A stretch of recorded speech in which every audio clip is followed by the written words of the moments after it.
What's up guys, PTC from WeAreTheTrend. Coming back with a new type of video today. I don't normally do discussion videos, but this one has caught my attention and I decided that I wanted to speak on it. So let's get into it. Alright, so I figured I'd start from the roots of what happened today.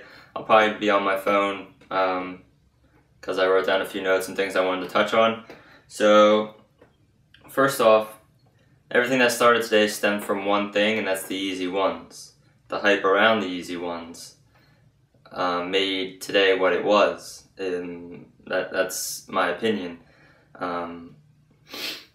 My question is, do you think that the hype of the Yeezy one made the hype of the Yeezy 2 so crazy? Because I sure as hell think it does, or it did. The success of the ones at that. Which overall to me is a better shoe, but does the hype and success of the ones carry over into the twos and the hype, or is it just the sneaker game how it's been lately? So we all know what happened today on Twitter, the RSVP system, which is to me one of the dumbest systems ever implemented for giving out shoes. It's completely stupid, especially at 21 Mercer. I don't know if anyone remembers the Galaxy foam, the random restock that they just put on shelves. But somehow Flight Club New York has a full-size run of Galaxy foams now. Because everyone was saying the people at Flight Club got a nice phone call from the guys over at 21 Mercer to come pick them up. Then all of a sudden they got a full-size run on their site. So I really don't think that was random, and I definitely think that 21 Mercer and Nike as a company is a very shady company and not a fair company at all. Here in Philly, like I said, I'll be looking at my phone. I have some notes written down, but in Philly, not too far from me, at UBIC, I was talking to a woman who was there for 3 days with her daughter, like a young daughter. And they were there for 3 days so she can get the shoes for her dad to wear, obviously. Well, I hope so. And she said the day came to hand out tickets, and all of a sudden a bunch of random dudes just cut the line, and all of a sudden they were allowed to get their tickets. And those people obviously work there or are friends with the people who do work there. So there you go, there's another shady shop besides 21 Mercer. I heard things about Atmos in New York, and they just, I don't really know much about that, so I'm not really going to touch on it, but that wasn't very smooth either, apparently. But today, they did the RSVP. They sent out the platinum. I missed that when I was at work. Then they sent out the black. But I was still at work, but I caught the tweet. And I don't know when they sent out. I think it was like 4:15. Or 4:16, somewhere around there. I sent at 4:19 p.m. One of the winners comes back. I'm a size 11, by the way. One of the winners comes back, 4:21, size 11, they got a confirmation. So how does 4:19, size 11, get beat out by 4:21, size 11? If it's first come, first serve, either I would have it or somebody before me would have it, not the person after me. It makes no sense. Another reason why Nike's shady. And I know it's all inside jobs. Like, big releases like this, you think the people that work there are just like, oh guys, let's hand them out to these random people and say keep them for ourselves. You know how selfish the whole world is now. And everybody's money hungry, and money is the root of all evil, so it'll come back to them. And I hope it does quick, because the people who want to wear them are the ones getting beat out of their shoes. Like, I would personally rock the crap out of those things until the soles fell off. Money doesn't matter to me. I don't make money off of YouTube. I don't make money off of shoes. I don't need to. I enjoy my shoes. I enjoy the people I meet on YouTube. That's all I need. I don't need money. Like, money isn't my priority. Living, I have a roof over my head. I'm happy. Another thing I've noticed is that a lot of the big name Twitter sneaker personalities have gotten confirmations. Not naming any names, but the way I saw it was that the people who have the most influential Twitter following for sneakers, not necessarily like companies like, excuse me, not necessarily companies like Nice Kicks or Kicks on Fire, like just people. I've noticed that they've been getting confirmations, and I think Nike's doing that to kind of silence some of the buzz that they're creating about them messing up. If that makes sense. I feel like they're just handing them out to them. It's like, oh, they have a big following, let's shut them up and give them the confirmation so then they don't keep talking trash on us. Another thing is, after all that, Nike Store randomly tweeted that they were going to release both colorways online at a random time, which at that time that they were doing RSVP, in my head I'm like, why don't they just randomly drop them? It's the same thing, and it's the most fair way. Like, it's messed up if you're not on your computer, you don't know about it, but it's fair because, I mean, if you're online and you got them.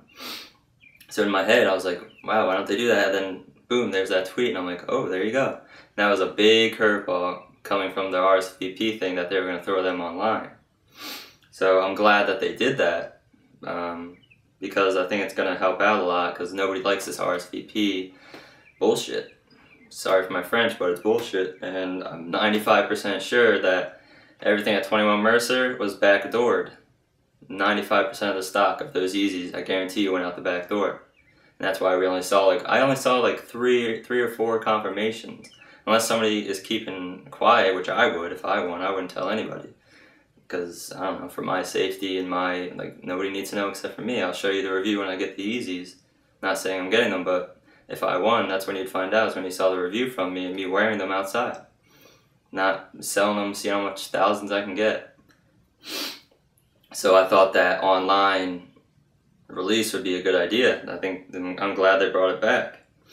So I just wanted to touch on some of the things that I was thinking, but you may agree, you may not agree. It's my opinion. I'm not bashing anybody. I'm not coming at anybody. It's just my opinions on how things work. But the way it looks is, like, I know people at UBIC in Philly that got the tickets and they're still looking for pairs. Like, people are just greedy and they're money hungry, and it's killing the shoe game, and I honestly don't even want to buy anything anymore the way it's been. I don't have the drive as much as I used to, because I love camping, love meeting people at camps, and it's not like that anymore, because I got to be like, oh, let me go on Twitter to get my pair, or let me wait in line for a ticket, instead of just, if you're there, you're first in line, you get the first pair. It doesn't make sense.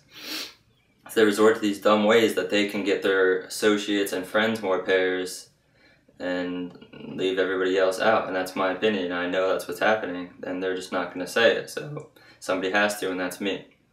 But to wrap it up, I mean, if anyone got a size 11 black Yeezy 2, and you want to sell it to me for retail so I can rock the crap out of them, I'm waiting. Alright, so before I go, another thing that I wanted to mention is how should they go about distributing the Yeezys. First off, make more Yeezys. You make how many Jordans? Everybody gets the Jordans, everyone's happy. Why can't you make as many Jordans, or as many Yeezys as you do Jordans? Because most Jordans still sell for $250 in the reselling market anyway. So what does that affect anything? Like, I understand, oh, we want it to be limited, so everybody's like, oh crap, Yeezys, they're so limited, like, Nike's crazy, like, it's just, I think they should make more Yeezys, just as much as they do Jordans. They'd have less problems, people would be happy. But another way that I'd go about getting rid of them is, if it was my store, is like a random drawing. I'd have like a little, I don't know, event. Everybody puts in like $1 or like I'd make it something a little bigger than that, like $5. And then you sign a little card that says your size and your name and stuff like that, phone number, address, and you put like a minimum of $5. donating, which would go to a children's hospital, wherever, like, so whatever type of cause. So, and then you put everything into a jar or whatever, have a stage, microphone, people all around, and you go, alright, for the size 9 Yeezy, black, winner is. There you go, that person's happy. That's how I'll do it in my store. And then throughout the whole size run. Then you have no problems because it's completely random, completely fair, and you're making money for a good cause. Not just, like, those people can do what they want with the shoes because they're going to anyway. 95% of the people are selling them, which is sad because I more than want to wear them. Like I said, anybody retail, size 11. But that's the way I would do it. And I just wanted to add that last piece there. So shout out to ZayaX0712, shout out to Hess Kicks, shout out to Nuke Meshnist, I think I said that right. Shout out to J-Star, who else? Shout out to all the people with the discussions. I normally don't get into these, but this is one that I figured I'd jump into. So feel free to leave video responses. So yeah, thanks for watching, guys.